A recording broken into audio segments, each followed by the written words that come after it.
Em comum acordo, eu o exonero do Ministério nas próximas horas. Foi realmente um divórcio consensual. Era muito constrangedor até para o ministro da Saúde poder ficar explicando se nós estamos indo por um caminho e o presidente estava indo por outro.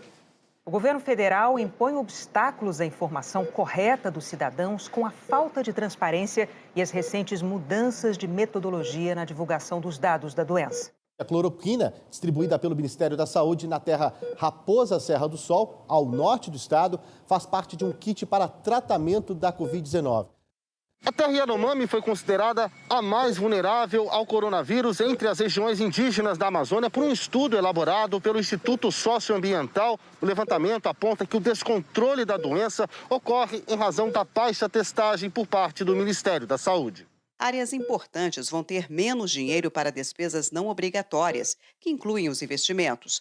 É o caso do Ministério da Saúde, que perdeu mais de 2 bilhões de reais. Eu não sabia nem o que era o SUS. Ministro Pazuello, pelo amor de Deus, faltou oxigênio na cidade de Manaus mais de 20 dias. É só ver o número de mortos. O presidente Bolsonaro falou numa rede social que o Brasil não vai comprar vacinas contra a Covid-19 vindas da China. Senhores, é simples assim. Um manda e o outro obedece. Weingarten admitiu que o governo deixou a oferta da Pfizer por 2 meses na gaveta. A vacina, uma vez certificada pela Anvisa, vai ser extensiva a todos que queiram tomá-la. Eu não vou tomar. Alguns falam que estou dando um péssimo exemplo. Ô, imbecil! O Ministério da Saúde contrariou a comunidade científica e a Organização Mundial da Saúde. Considera eficaz a hidroxicloroquina, que a ciência já descartou, e descarta a vacina que a ciência atestou. O ministro da Saúde, Marcelo Queiroga, já havia dito que não há emergência para vacinar as crianças entre 5 e 11 anos contra a Covid. A ministra Rosa Weber, do Supremo Tribunal Federal, encaminhou à Procuradoria-Geral da República a notícia crime contra o presidente Bolsonaro sobre as suspeitas de irregularidades na compra da vacina indiana Covaxin. Ainda foi revelada a macabra atuação da Prevent Senior, operadora de saúde que agiu em parceria com o governo federal para falsear dados e documentos para promover o uso do chamado kit Covid, composto por medicamentos sem eficácia contra a Covid-19. Atraso na compra das vacinas da Pfizer e da Coronavac resultou em 95.500 mortes. E logo depois, outros pesquisadores analisaram os dados e eles estimaram 145 mil mortes, especificamente pela falta de aquisição de vacinas tempestivamente pelo governo federal. A gente fala sobre Covid. A gente sabe que no Brasil a doença matou quase 700 mil pessoas e deixou milhares de crianças e adolescentes sem a presença do pai ou da mãe. Nós temos que divulgar amplamente o que aconteceu, o fato do Brasil ter 2,7% da população mundial e ter tido 11% das mortes, né? Infelizmente, essa é a realidade.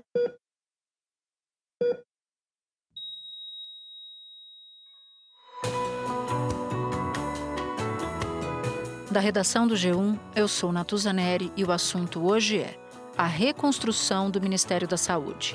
Depois do desmonte feito no governo Bolsonaro e diante dos desafios urgentes da saúde, a nova gestão está no caminho certo? Eu converso com Luana Araújo, infectologista e especialista em saúde pública, para analisar as primeiras ações do governo e as propostas já apresentadas. Sexta-feira, 17 de fevereiro.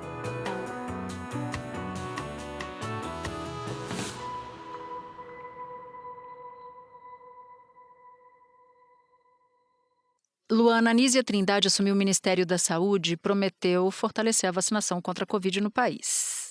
Isso depois do desastre que foi a gestão de Bolsonaro. A nova campanha de imunização está marcada para começar depois do Carnaval, no dia 27. Mas isso acontece quase 2 meses depois da troca de governo. Então, eu queria ouvir a sua avaliação. O início dessa campanha demorou mais do que o necessário, na sua opinião? E o governo conseguiu uniformizar o calendário vacinal, como também prometeu? Bom, Natuza, a gente tem que lembrar que esse começo de administração, principalmente vindo da onde a gente vem, precisa equilibrar 2 fatores principais. O primeiro é a ansiedade das pessoas em ter, de fato, uma política que organize isso, que se comunique com as pessoas, que dê respostas, que traga as oportunidades vacinais que elas precisam e que elas lutaram tanto, né? E acho que uma grande parte da escolha que elas fizeram, inclusive, foi em decorrência desse fator. Mas tem um outro lado, que é o fato do governo atual, da administração atual, ter encontrado um Ministério da Saúde completamente destruído. O Ministério da Saúde derrubou 6 portarias do governo anterior por considerar que elas carecem de base científica e contradizem diretrizes do SUS. Uma delas exigia que médicos comunicassem à polícia a realização de aborto nos casos autorizados por lei e que fossem preservadas evidências materiais do crime de estupro. Os estoques de vacinas contra a Covid para crianças de 6 meses a 11 anos estão zerados. Além disso, o Ministério da Saúde informou que 370 mil doses da AstraZeneca foram incineradas em dezembro porque estavam vencidas. Então, nesse equilíbrio entre atender a ansiedade das pessoas, que tem toda a razão, e reconstruir o Ministério da Saúde, há de se convir que é necessário uma injeção de energia e de tempo que comprometem um pouco o início do trabalho. Isso posto, a gente podia ter tido uma campanha de comunicação direta com as pessoas, dizendo exatamente o que aconteceu, o que foi encontrado, por que está demorando, por que só vai começar em fevereiro, talvez adiantar uma população ou outra que a gente sabe mais vulnerável a essa época de aglomeração do carnaval. Então, eu acho que, embora seja justificável certa demora nessa reconstrução, ela podia ter sido melhor conduzida com relação às expectativas das pessoas. Além disso, a gente podia também ter adiantado muito do trabalho, né? Podia ter definido um coordenador desse departamento com maior antecedência, podia ter dado essas diretrizes com mais rapidez. E, em termos de uniformização de calendário, há sim divulgada uma campanha para todo o território nacional, composta por diversas fases, o que é uma uniformização da política macro. Mas na execução propriamente dita disso, se os problemas que a gente conhece estão sendo endereçados para que essa campanha de fato seja bem sucedida, isso a gente ainda não sabe. Quando você fala de uniformização, você está falando de que o posto de saúde no município do Ceará tem o mesmo procedimento vacinal que um posto de saúde no Rio de Janeiro, é isso? É isso, né? É a gente ter a mesma linguagem sendo falada por todos esses representantes do Sistema Único de Saúde no que tange a vacinação. Porque durante esse período da Covid, vocês sabem muito bem, se a pessoa vacinava em São Paulo ou se ela vacinava no interior do Acre, ela podia ter acesso a calendários completamente diferentes. E isso foi um fator de confundimento muito grande para as pessoas e um fator de perda de confiança, né? Por que um lado faz, por que o outro não faz? Então, é preciso lembrar que a pandemia trouxe, talvez como pior dos seus castigos, essa crise de confiança propriamente dita. Então, não é só ter vacina para ser distribuída, não é só determinar uma política macro, mas é reconstruir o laço com as pessoas. E isso a gente está demorando a ver acontecer de uma maneira mais prática. Eu queria te fazer uma pergunta sobre vacinação para outros tipos de doenças, sarampo e pólio, por exemplo. Todas as coberturas estão muito abaixo da meta, exemplo, inclusive, no caso da Covid. O que o governo tem feito especificamente para esse público? Como é que dá para melhorar? Tem uma campanha, né, que está organizada, prevista para maio, de vacinação nas escolas com foco em sarampo e pólio, para crianças até 11 anos. A estratégia é levar a imunização até as escolas contra poliomielite e sarampo. O desafio do Ministério da Saúde é evitar o retorno dessas doenças. Apenas metade do público-alvo foi vacinada contra o sarampo com 2 doses, quando a meta era pelo menos 95%. A primeira dose de vacinação contra a polio teve cobertura de 72% no ano passado. O ideal seria acima de 90%. E embora seja essa uma iniciativa muito louvável, né, voltar a vacinar as escolas, tentar quebrar um pouco aquela barreira do acesso que a gente comentou no começo, ela também tem falhas que são importantes, né? A primeira delas é que 50% dos óbitos em sarampo, por exemplo, acontecem em crianças de 1 ano ou abaixo de 1 ano. A maior parte dessas crianças não está na escola. Tá certo? A maior parte está em casa. Então, se não houver uma estratégia também que leve a vacina a essas mães e pais responsáveis para vacinar essas crianças dessa idade, a gente está perdendo uma oportunidade enorme em focar naquelas que são mais vulneráveis. Um outro problema é que ela vai até 11 anos, né? A gente podia estender isso até os 14, uma vez que a gente está falando em escola, e também ampliar isso para outras vacinas cuja cobertura, como você mencionou, é muito baixa e ficou muito mais baixa ao longo da pandemia, como, por exemplo, o HPV. As coberturas vacinais do calendário infantil vêm caindo no Brasil e são desiguais entre regiões, um risco para o retorno de doenças que estão erradicadas ou controladas. 83% dos municípios brasileiros não atingiram a meta de algumas das mais importantes vacinas para crianças em 2021. 3 anos antes eram menos de 60%. Isso é oportunidade para todo mundo. Mas para que isso aconteça, eu preciso de profissionais de saúde que compreendam o que eles podem fazer, como eles podem arranjar essas vacinas. Preciso que as famílias entendam a importância das vacinas e preciso que esse fluxo tenha uma suavidade que permita que as pessoas cheguem até ele. Espera um pouquinho que eu já volto para continuar minha conversa com a Luana.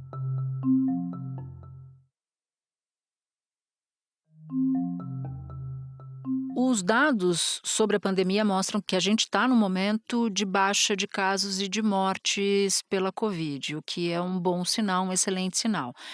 Mas esse momento também é um momento em que especialistas apontam como oportuno para reforçar a vacinação, né? Enquanto a gente não tem ali um momento de pico ou de crescimento, é justamente a brecha que se tem que aproveitar antes da chegada de uma eventual nova onda ou de novas ondas. Você costuma dizer que para atingir o objetivo de reforço da imunização é preciso ir muito além de distribuir as doses e anunciar a campanha, como você disse agora há pouco, reiterou agora há pouco, inclusive. O que mais o governo poderia fazer? Primeiro, com relação à temporalidade, né, como você falou, se agora é a hora de fazer, né? A gente está entre ondas, né, nesse vale entre ondas, então é muito importante que a gente reforce isso na população vulnerável, principalmente, e naquelas cuja suscetibilidade a doenças infecciosas virais do inverno seja maior. Então, a gente ainda está no verão, mas esse planejamento de campanha precisa acontecer pensando nesses momentos de maior suscetibilidade das pessoas. Então, essa é, sim, hora de reforçar isso. Agora, é preciso lembrar que o Ministério da Saúde é quem coordena essa política macro, mas a execução dessas campanhas, na verdade, se dá lá na ponta, né? A gente está falando de estados e de municípios, principalmente. E a gente sabe que nos municípios a gente tem falhas que são muito importantes, que se acumularam ao longo dos anos e se agravaram, principalmente durante a pandemia, que dizem respeito à comunicação à população propriamente dita, quer dizer, o que é a vacina, por que elas são importantes, por que o nosso calendário oferece tanta coisa, é tão complexo. O Ministério da Saúde divulgou o cronograma do Programa Nacional de Vacinação para melhorar os índices de imunização do país. 68 milhões de brasileiros ainda não voltaram aos postos de saúde para receber a primeira dose de reforço da vacina contra a Covid. E 19 milhões não foram tomar a segunda dose. A estratégia para aumentar a vacinação começa no dia 27 de fevereiro, com pessoas mais vulneráveis, quem tem mais de 70 anos, quem vive em instituições de longa permanência, imunocomprometidos, pessoas com deficiência, além de indígenas, ribeirinhos e quilombolas. Em seguida, pessoas de 60 a 69 anos, depois gestantes e quem acabou de ter filho ou está amamentando. E, por último, os profissionais de saúde. A meta é vacinar 52 milhões de pessoas. Para poder receber a bivalente, a pessoa precisa ter tomado pelo menos 2 doses da vacina contra a Covid de qualquer laboratório. A meta é imunizar 90% dessa população. E esse novo imunizante da Pfizer garante uma proteção maior contra a variante original da Covid, contra a Omicron e contra todas as subvariantes dessa linhagem. Porque saúde pública tem esse nome porque é das pessoas. Então, se elas não fizerem parte integrante da própria política, isso não vai funcionar. Melhorar o acesso aos serviços de saúde, e aí o acesso, a gente está falando, por exemplo, do horário de vacinação. A gente sabe que muitas salas de vacinação pelo país fecham na hora do almoço, fecham às 4 da tarde, então a família que trabalha, os pais que trabalham têm muita dificuldade em levar suas crianças, principalmente, para fazer a vacinação. Ter a vacina propriamente dita, o que ainda é um problema para muitas vacinas, embora hoje a gente não tenha um déficit real, a gente tem uma dificuldade nessa distribuição que está um pouco mais lenta. A vacinação das crianças tem sido impactada pela falta de vacinas pediátricas.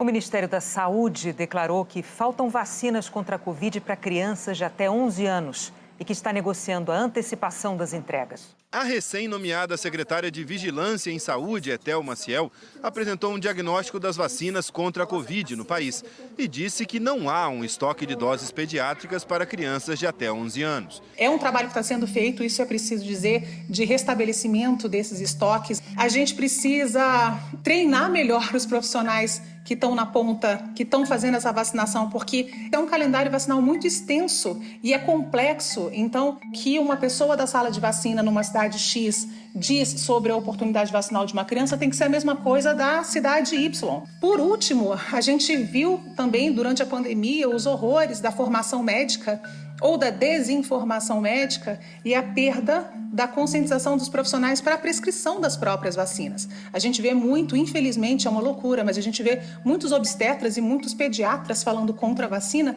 para duas populações que são extremamente vulneráveis e que sofreram, os números mostram que foram alvo preferencial da Covid. Então, a gente precisa restabelecer esse bom senso, essa educação. E é por isso que não adianta só organizar um calendário, né? Para que a campanha funcione, é preciso ter todas essas outras estratégias em vigência. Eu entendo que a destruição que foi no governo Bolsonaro exige paciência, como você disse, né? Um início de uma nova gestão, eu acho que faz todo sentido do mundo. Mas tem um ponto que me angustia, que é quando se fala de comunicação. A comunicação não precisa de uma reestruturação, não precisa organizar até a ponta, o que leva tempo, eu entendo. A comunicação é algo muito simples e que o governo, o Ministério da Saúde em particular, já tinha que ter dado conta disso. A minha angústia te parece razoável? Parece, a mim, profissional de saúde, médica, epidemiologista, sanitarista, me parece. Principalmente porque não é um problema que foi detectado agora, né? É algo que a gente vem vendo o impacto disso ao longo desses últimos anos e houve um tempo da própria transição, né, em priorizar isso, em estabelecer campanhas que pudessem falar diretamente com as pessoas. Tem um outro aspecto que eu considero muito importante, é que a gente está num momento muito diferente, né? 2023, a relação que as pessoas têm com a internet, com essa comunicação não pessoal, com a própria ciência, com o que aconteceu durante a pandemia, com a interferência das notícias e dessas redes de desinformação. Mentiras espalhadas nas redes sociais fizeram cair a vacinação contra doenças altamente contagiosas. Uma das principais causas da queda de cobertura vacinal é a perda de confiança nas vacinas através de veiculação de notícias falsas, equivocadas sobre a vacinação, que às vezes faz mais vítimas do que a própria doença. A Comissão Parlamentar de Inquérito apurou que não apenas houve omissão dos órgãos oficiais de comunicação no combate aos boatos e à desinformação, como também existiu forte atuação da cúpula do governo, em especial do presidente da República, no fomento a disseminação de fake news. Isso é muito diferente, é um contexto muito diferente do que a gente via no pré-pandemia e muito mais se a gente pensar em 10, 15 anos atrás. Então a gente não tem condição, e isso me preocupa, de pensar em repetir estratégias que foram feitas no passado, ainda que bem-sucedidas, porque hoje elas têm muito pouco apelo para a população que a gente encontra de fato. Então o Zé Gotinha precisa chegar em 2023, é isso? Ele precisa ser atualizado? Eu não sei se o Zé Gotinha não emplaca. O Zé Gotinha, você vê, a gente nem tem mais gotinha, né? A gente não tem mais a gotinha propriamente dita, né? O Zé Gotinha veio na campanha da polio, em que a gente tinha, de fato, essa ferramenta e ela foi extremamente bem sucedida. A gente vacinou milhões de pessoas em um único dia, né, contra a doença. O Zé Gotinha começou a trabalhar nas campanhas de vacinação na TV na década de 80. Olá, meu nome é Zé Gotinha. Antes do Zé Gotinha existir, menos da metade do público infantil era vacinado. Não há registros da doença no Brasil desde 1989. Em 1994, a polio foi considerada erradicada do país, justamente pelo sucesso da vacinação. Mas com a queda na vacinação, o risco da doença voltar é alto, de acordo com a Organização Pan-Americana de Saúde.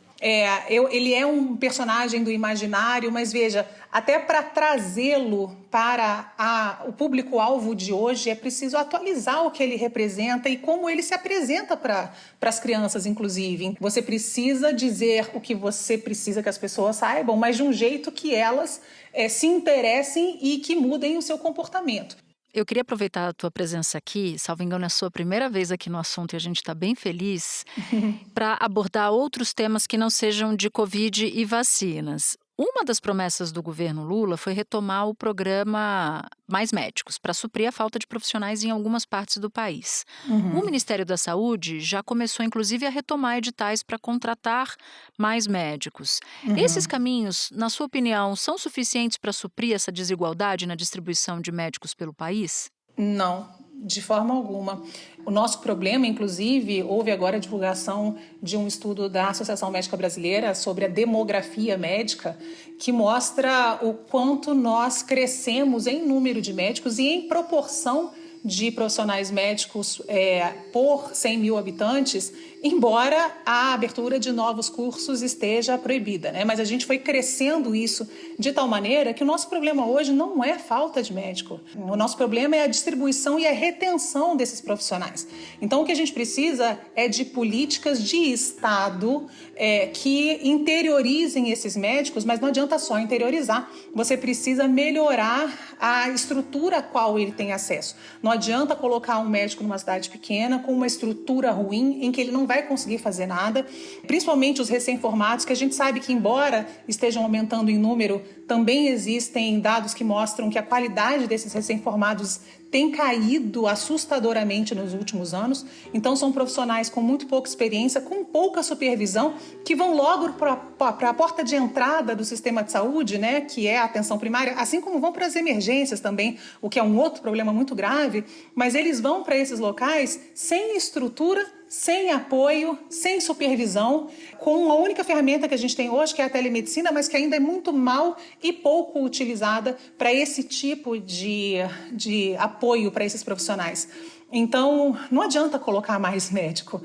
O que é preciso é resolver o problema em definitivo. Soluções paliativas a gente já teve. Essas soluções paliativas não foram claramente demonstradas como positivas. A gente não tem estudos de impacto com relação ao desfecho da saúde da população. Quer dizer, eu botei mais médico, a população melhorou na sua saúde, deixaram de ficar doentes ou foram tratados com mais agilidade. A gente nem tem isso. Como é que a gente repete uma política pública sem saber se ela tem impacto ou não? Se você tivesse que escolher uma medida para levar os médicos que estão nos grandes centros para cidades do interior do Brasil, por exemplo, que medida seria essa? A estruturação de uma carreira de Estado. Não é uma ideia nova, aliás, é uma ideia que já é colocada em prática para as carreiras jurídicas, por exemplo, né? Os juízes, eles têm essa essa oportunidade de ir para um centro, para uma cidade menor e depois ir mudando para grandes centros, se isso é do seu interesse, mas essa distribuição organizada e coordenada pelo Estado desses profissionais interessados em fazer isso, é preciso que a gente tenha essa opção. É preciso que isso aconteça, mas, de novo, acompanhado por um investimento em infraestrutura em saúde. O governo recentemente anunciou um programa emergencial para dar mais dinheiro para estados e municípios para diminuir as filas de consultas especializadas. Foi uma promessa do presidente Lula à época candidato. E também, além de consultas especializadas, exames e cirurgias eletivas. Além de uma ação de emergência, o que a nova gestão precisa fazer para solucionar o déficit de atendimento de forma mais definitiva? O gargalo dessa atenção secundária, né, que é do paciente conseguir chegar a um especialista, ele tem dois pilares principais, né? Um, talvez coberto por esse investimento, que é você simplesmente aumentar a oferta de profissionais e de exames para dar conta dessa demanda, mas isso também não é uma solução definitiva, né? Isso precisa vir acompanhado de um fortalecimento do papel da atenção primária. E por que isso é importante? Porque a atenção primária não é que ela vai resolver todos os problemas do universo, não é isso, mas ela previne muitas dessas doenças e ela diagnostica com precocidade muitas outras, como câncer, por exemplo, e com isso ela direciona, ela controla o fluxo desse paciente para a atenção secundária. Então ela precisa estar nesse papel mais organizado de coordenação desse cuidado, que também não é uma ideia nova, mas na prática tem muito pouca identidade com o que acontece no país hoje. Então precisa haver não só essa coordenação da atenção primária, também um aumento aí da oferta do que é oferecido em termos de secundária, mas esse fluxo, essa conversa, esses dados que passam de um lado para o outro também precisam ser facilitados. Existem muitas oportunidades de melhoria nesse sentido, é sempre muito mais uma questão de integrar estratégias e, de novo, a gente precisa ver isso, pode até ser que esteja acontecendo, Natuza, mas a gente não sabe. Doutora Luana Araújo, foi ótimo ter você aqui. Que bom que a gente conseguiu fazer esse sobrevoo pelas ações do Ministério da Saúde até aqui nessa nova gestão. E já que veio a primeira vez, está convidada para voltar aqui no assunto. Com todo prazer, Natuza. É uma alegria para mim estar aqui pela primeira vez com vocês. Lembrando que o que a gente quer é que as coisas funcionem, né? Tudo que a gente quer é que essas coisas funcionem.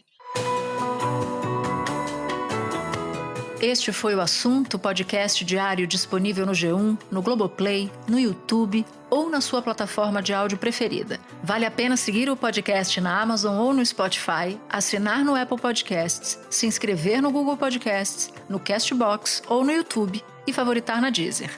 Assim, você recebe uma notificação sempre que tiver um novo episódio. Comigo na equipe do Assunto estão Mônica Mariotti, Amanda Polato, Tiago Aguiar, Gabriel de Campos, Luiz Felipe Silva, Tiago Kazuroski, Etos Kleiter e Nayara Fernandes. Eu sou Natuza Neri e fico por aqui. Até o próximo assunto.